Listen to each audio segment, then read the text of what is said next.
Bonjour à tous, je vous invite à une lecture dans Romains chapitre 1, et je vais commencer à partir du verset 17 dans la version du Semeur.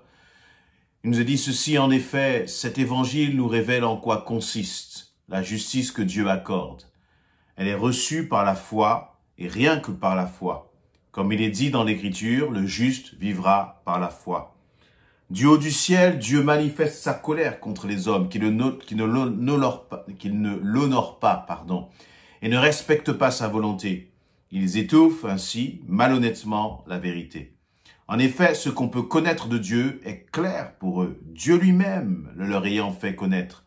Car depuis la création du monde, les perfections invisibles de Dieu, sa puissance éternelle, sa divinité, se voient dans ses œuvres quand on y réfléchit.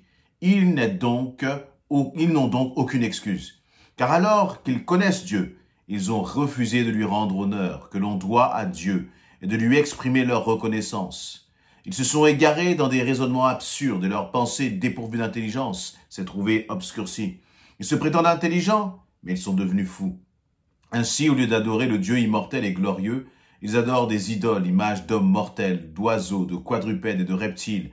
C'est pourquoi Dieu les a abandonnés aux passions de leur cœur, qui les portent à des pratiques dégradantes, de sorte qu'ils ont avili leur propre corps.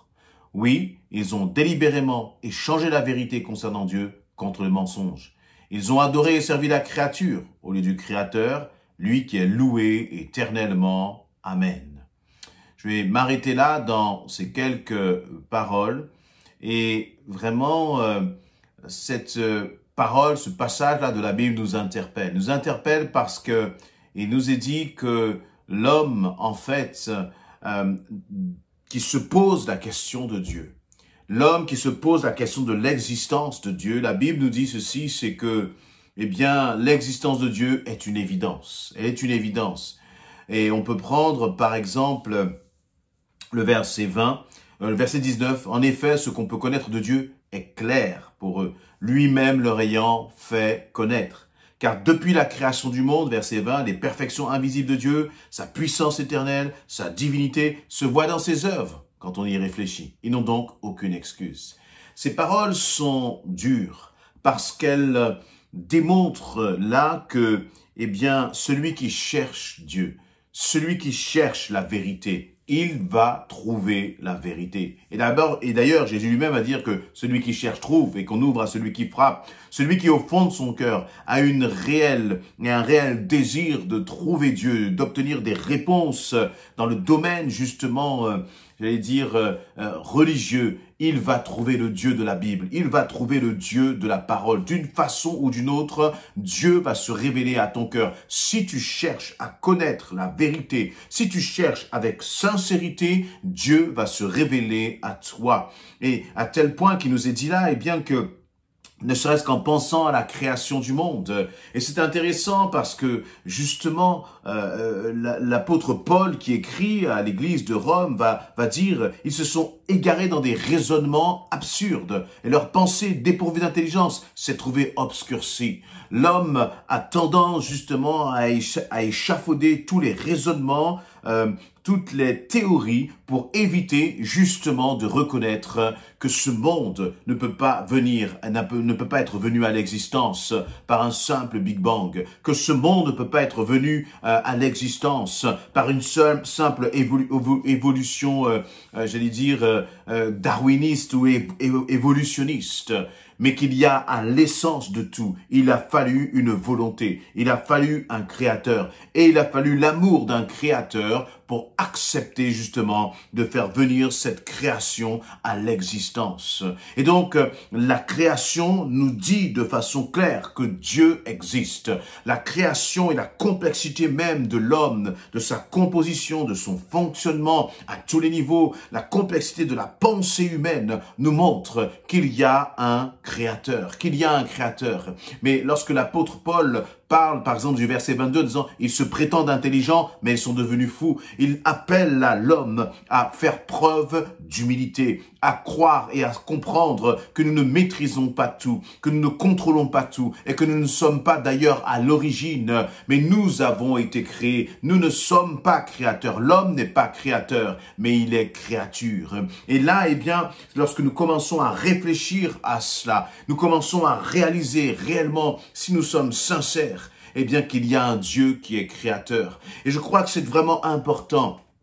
Et peut-être que toi, si tu ne connais pas le Seigneur, j'aimerais te prévenir d'une chose, c'est que premièrement, si tu existes, si tu vis, c'est parce que Dieu t'aime, c'est parce que tu es le fruit de sa volonté. Tu n'es pas là par hasard, tu n'es pas arrivé là comme, j'allais dire, comme un cheveu tombé sur la soupe, mais tu fais partie vraiment du plan de Dieu. Dieu a un plan pour ta vie.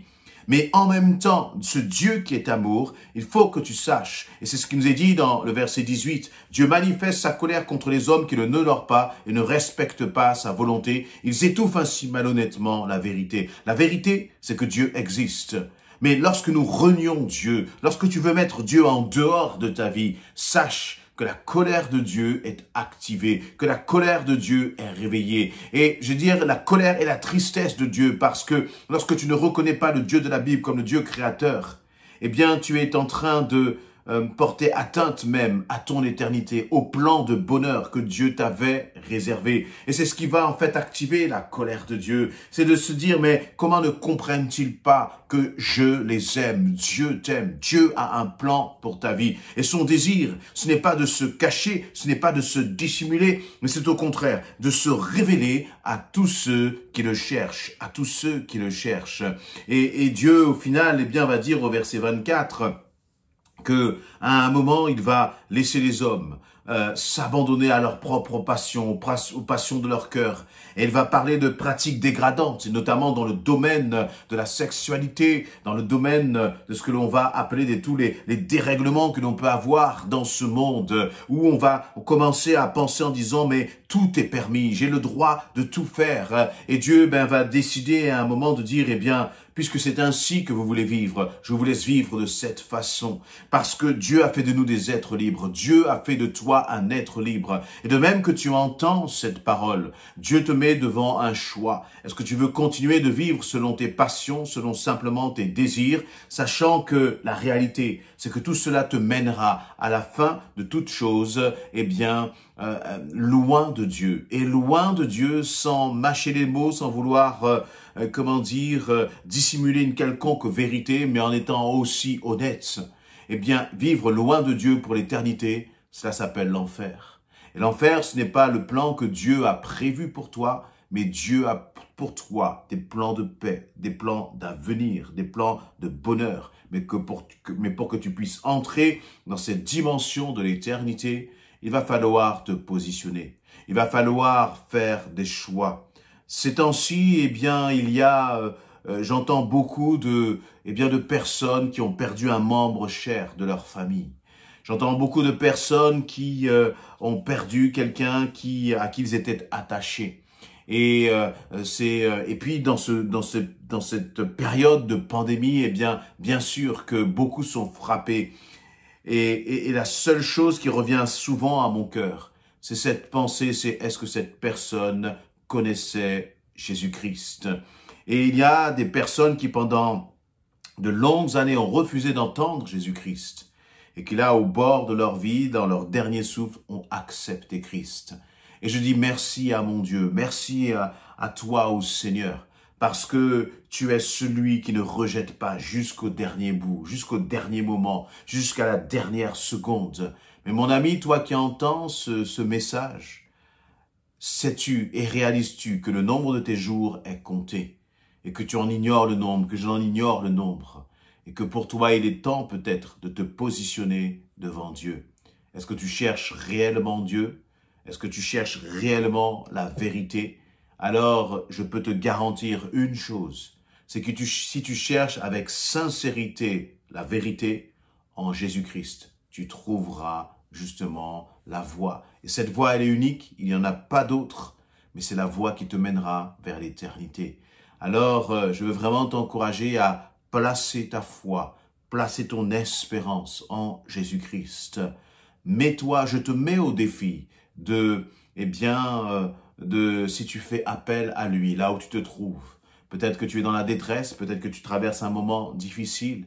Fais appel à Jésus-Christ et tu verras combien il interviendra dans ta vie, combien il se révélera dans toute sa beauté, dans toute sa splendeur, dans tout son amour. Jésus n'est pas celui qui va te condamner, mais il est au contraire celui qui va te libérer de la colère de Dieu à cause de la rébellion que nous avons parfois dans notre cœur. Mais pour que la colère de Dieu s'éloigne de toi, il va falloir simplement que là où tu es, tu puisses accepter Jésus-Christ.